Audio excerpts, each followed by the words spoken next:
স্মৃতিসৌধের মূল কাঠামো গঠিত হয়েছে ৭ জোড়া ত্রিভুজ আকৃতির দেয়াল নিয়ে, যেগুলো ছোট থেকে বড় এই ক্রমে সাজানো।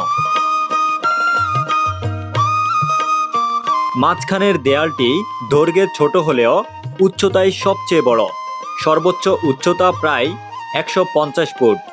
এই ৭ জোড়া দেয়াল স্বাধীনতার আন্দোলনের ৭টি গুরুত্বপূর্ণ ধাপকে প্রতীকীভাবে তুলে ধরে।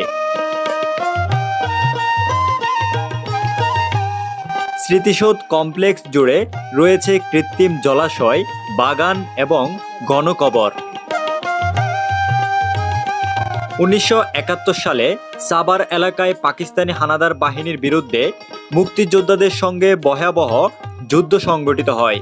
অনেক মুক্তিযোদ্ধা ও নিরীহ মানুষ এই এলাকায় শহীদ হন।